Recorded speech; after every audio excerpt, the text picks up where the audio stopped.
Mbunge wa Sikor katika kaunti ya Pokot Magharibi Peter Lochokopong amekashifu baadhi ya viongozi wanaoegemea mrengo wa gavana wa kaunti hiyo.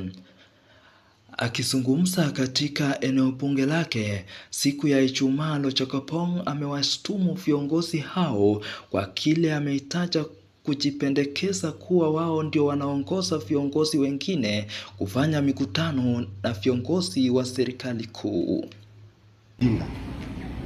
Ya pili, kungoja tu wakati watu wameenda kufanya kitu, anaanza kusema sasa kwa nini. Anataka kusema yeye peke yake ndio inatakikana apeane mapendekezo mahali fulani. Sasa kazi yake ni kulialia.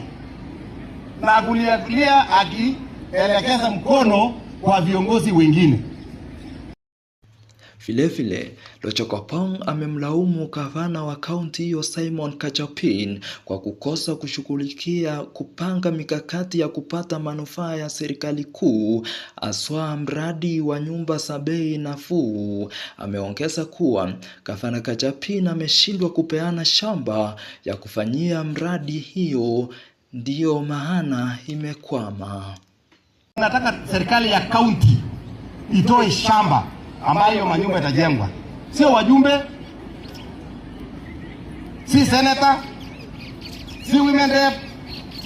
So kuna mtu ndakana approve mambo ya mashamba, ndio sasa pesa ya serikali ikuye ijenge maneno ya affordable housing na hata hostels, kwa sababu mambo ya ardhi hapa iko juu ya serikali ya kaunti.